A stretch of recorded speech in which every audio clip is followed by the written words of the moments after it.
کوئی سلام بھیجنے کا کہے تو سلام پہنچانا ضروری ہے. کوئی شخص کسی دوسرے کو سلام بھیجے تو کیا اسے پہنچانا ضروری ہے؟ کیونکہ بعض لوگ گفتگو کے آخر میں رسمی طور پر بول دیتے ہیں کہ گھر والوں کو سلام بولنا. شیخ رضوان انڈیا سے. نہیں، واجب نہیں ہے جب تک کہ آپ اس سے وعدہ نہ کریں، اور وعدہ کرنے کے بعد بھی واجب اس صورت میں ہوگا کہ یہ بھی ایک وعدہ ہے، یہ ایگریمنٹ نہیں ہے، تو ایک اخلاقی ذمہ داری ہوگی، شرعاً اس پہ آپ پر کچھ بھی واجب نہیں ہے. کیا اجوا کھجور کا گٹھلی پاؤڈر کھا سکتے ہیں؟ عبد البصیر شارجہ سے. کیا اجوا کھجور کی گٹھلی کا پاؤڈر کھا سکتے ہیں؟ کیا اس کی کوئی خاص فضیلت وارد ہوئی ہے؟ اجوا کی تو فضیلت ہے، لیکن اس کی گٹھلی کی کوئی فضیلت میرے علم میں نہیں ہے، حدیث سے ثابت ہے وہ کوئی فضیلت میرے علم میں نہیں ہے. البتہ اطباء جو ہیں، جو آج کل حکیم ہیں، وہ یہ کہتے ہیں کہ اجوا کھجور کی جو گٹھلی ہے اس کا پاؤڈر دل کے لیے مفید ہے، اور بعض حضرات کا یہ تجربہ بھی منقول ہے. تو واللہ عالم، میڈیکل سائنس کی بات ہے، میں اس میں زیادہ نہیں کہہ سکتا. احادیث میں میرے علم میں گٹھلی کی الگ سے کوئی فضیلت میرے علم میں نہیں ہے. ہو سکتا ہے ہو، میں یہ نہیں کہ دعویٰ کرتا کہ میں نے دنیا کی جتنی حدیثیں وہ ساری میں نے پڑھ لی ہیں، تو ممکن ہے ہو، لیکن میرے علم میں ایسی کوئی روایت موجود نہیں ہے. کیا ایک مسئلے میں دوسرے امام کو فالو کر سکتے ہیں؟ ایک امام کو فالو کرتے ہوئے کوئی ایک مسئلہ دوسرے امام کا لیا جائے تو کیا حکم ہے؟ خرم مغل. یہ جائز نہیں ہے. اللہ تعالیٰ زمین میں فساد کو بھی پسند نہیں کرتے، اور خواہشات نفسانیہ کی غلامی کو بھی پسند نہیں کرتے. جب آپ کسی ایک امام کو فالو کر رہے ہیں تو آسانیوں میں بھی اسی کو فالو کریں، مشکل مسائل میں بھی اسی کو فالو کریں. دیکھیے، ایک امام کے مسئلے کو چھوڑا جاتا ہے یا تو اس بیس پر کہ آپ کو دلیل مل گئی دوسرے مذہب پہ، دوسرے مسلک کے دلیل برحق ہونے پر. تو دلیل عوام کو جب ملتی ہے تو اس کا اعتبار اس لیے نہیں ہوتا کہ عوام کے سامنے سارے دلائل نہیں ہوتے. تو یہ مجتہد جس کو اللہ نے یہ صلاحیت دی ہے کہ دلائل میں وہ فرق کر سکتا ہے، اس کے لیے تو یہ ہے کہ جہاں دلیل ملے گی وہ اس کو فالو کرے گا. عامت الناس میں یہ صلاحیت نہیں ہوتی. وہ تو ایک دلیل سنتے ہیں، ان کو وہ اچھی لگ رہی ہوتی ہے، دوسرے سنیں گے اس کو وہ اچھی لگ رہی ہوتی ہے، اور ان کے پاس تمام علوم ہوتے بھی نہیں ہیں. قرآن مجید میں اللہ کا ارشاد ہے، اتبع ما اوحی الیک من ربک، جو اللہ نے قرآن نازل کیا اس کی اتباع کرو. تو اس سے مراد پورا قرآن ہے، اور پورے قرآن کو سمجھنے کے لیے تمام احادیث کا جاننا بھی ضروری ہے. پھر احادیث میں صحیح کیا ہے، ضعیف کیا ہے، ناسخ کون سی ہے، منسوخ کون سی ہے. جب تک ان تمام چیزوں پہ انسان کو دسترس حاصل نہ ہو وہ مجتہد نہیں بنتا. اور وہ ایک دلیل اس کے سامنے ہوتی ہے، دوسری اس سے اوجھل ہوتی ہے، تو اس کی غلطی کا امکان زیادہ ہے. تو اسی مصیبت سے بچنے کے لیے کہا جاتا ہے کہ جیسے حدیث میں ہم محدثین کو فالو کرتے ہیں، اپنی کوئی تحقیق نہیں ہوتی، تو فقہ میں قرآن و حدیث سے جو مسائل نکالے گئے ہیں اس میں کسی امام کو فالو کریں جن کو پوری امت مانتی رہی ہے.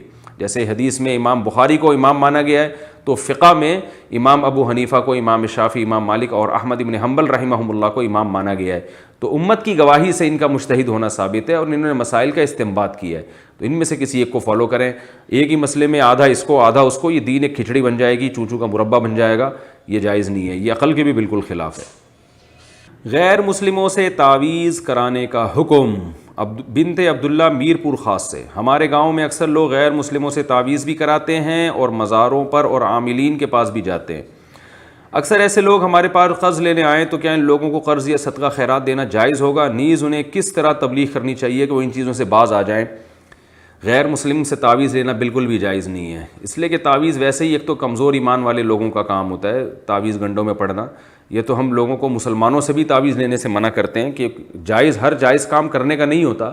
جائز ہے اگر اس میں قرآنی آیات یا دعائیں لکھی ہیں، مسلمان سے تعویذ لینا، لیکن یہ کمزور ایمان والوں کا کام ہے. اور میں نے دیکھا ہے تعویذ گنڈوں والوں کے کام کبھی بھی نہیں بنتے، وہ ہمیشہ پرچیوں میں ہی الجھے رہتے ہیں. تو اللہ سے دعا مانگے، جو سنت طریقہ ہے یا جو سنت سے رقیہ ثابت ہے، دم ثابت ہے، وہ کرنا چاہیے.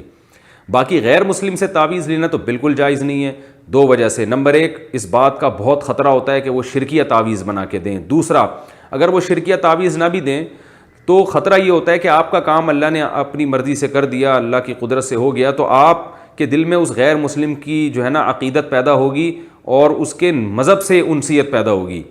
تو اس سے آپ کا اپنا ایمان کمزور ہو جائے گا، اپنا اسلام کمزور ہو جائے گا. اور تیسری بات یہ کہ اس کی ضرورت بھی نہیں ہے. مسلمان بہت ہیں دنیا میں جو ہے وہ آپ کو رقیہ کر دیں گے، دم کر دیں گے، یا یہ کہ جائز تعویذ بنا کے دے دیں گے، تو ضرورت بھی نہیں ہے جانے کی. اور ویسے بھی میں نے آپ کو بتایا کہ تعویذ گنڈوں والوں کے میں نے آج تک کام ہوتے نہیں دیکھے, وہ اسی پرچیوں میں ساری زندگی ان کی گزر جاتی ہے. تو یہ بہرحال کمزور ایمان کی بات ہے. اللہ پہ کامل درجے کا توکل جو ہے اس کا تقاضا یہی ہے کہ ان چیزوں سے بالکل دور رہیں. اور مزاروں پہ جانا اور عاملوں کے پاس جانا تو ویسے بھی جائز نہیں ہے, زندگی برباد ہو جاتی ہے. رہا یہ مسئلہ کہ ان لوگوں کو آپ سمجھائیں کیسے, تو ہم تو 15-20 سال سے سمجھا رہے ہیں, ان کی سمجھ میں نہیں آ رہا. آپ کے ایک دفعہ سمجھانے سے کہاں سمجھ میں آئے گا. یہ پولیس ہی ان کو سمجھا سکتی ہے, بشرطے کہ پولیس کو اللہ سمجھا دے کسی طریقے سے, ورنہ ان کو کوئی نہیں سمجھا سکتا. عاملوں کے پاس جو لوگ جاتے ہیں میں ان کو سمجھا کے تھک گیا, لیکن ان کا یہی حل ہے کہ ان کی زندگی برباد ہونے دیں. جس کے دلوں پہ اللہ نے مہر لگا دی ہو تو اب کیا کون اس کو ہدایت دے سکتا ہے, کون سیدھے راستے پہ لا سکتا ہے. آپ ان لوگوں کے حالات دیکھ لیں. جو عاملوں سے بچتے ہیں وہ الحمدللہ خوش زندگی گزارتے ہیں. جو ان مزاروں پہ جاتے ہیں, عاملوں کے پاس جاتے ہیں, ساری زندگی وہ ان پہ جن چڑیل بھوت چمٹے ہی رہتے ہیں اور کبھی اس سے نکل نہیں سکتے وہ. تو ان حالات دیکھنے کے بعد بھی کسی کو عبرت حاصل نہیں ہوتی. تو بس آپ محبت سے سمجھا دیں, نہیں سمجھ میں آئے تو چھوڑ دیں. باقی رہا یہ کہ صدقہ خیرات, تو صدقہ خیرات پہلی کوشش تو یہ کریں نیک لوگوں کو دیا کریں تاکہ وہ گناہوں میں استعمال نہ کریں. لیکن بہرحال کوئی محتاج ہو تو صدقہ دینا اس کے لیے اس کو جائز بہرحال ہے. اسی نیت سے دے دیا کریں کہ آپ کا احسان ہوگا تو آپ کی بات مانیں گے اور عقیدہ اپنا صحیح کر لیں گے. گھر دیر سے پہنچتے ہوں تو وین میں نماز پڑھنا کیسا ہے؟ ایک خاتون: میں ایک اسٹوڈنٹ ہوں, میں عصر کے وقت یونیورسٹی سے وین میں واپس آتی ہوں, کیا میں وین میں عصر کی نماز پڑھ سکتی ہوں؟ کیونکہ میں یونیورسٹی پڑھوں تو میری وین نکل جائے گی, یعنی یونیورسٹی میں نماز پڑھوں تو میری وین نکل جائے گی, اور اگر گھر آ کر پڑھوں تو وقت نکل چکا ہوگا. دیکھیے, وین میں نماز مجبوری میں جائز تو ہے, لیکن روزانہ آپ عصر کی نماز وین میں پڑھیں یہ تو جائز نہیں ہے. عصر کی نماز آپ قضا, ایک تو ہوتا ہے نا کبھی اتفاق سے کوئی حادثہ ہو جائے اور گاڑی والا روک بھی نہیں رہا, گاڑی تو روک کے سڑک پہ کھڑے ہو کے نماز پڑھنا فرض ہے. فرض نماز آپ بیٹھ کے نہیں پڑھ سکتے سواری پہ, نفل نماز پڑھ سکتے ہیں, سنتیں پڑھ سکتے ہیں, لیکن فرض نماز کے لیے زمین پہ اتر کے کھڑے ہو کے پڑھنا پڑے گا.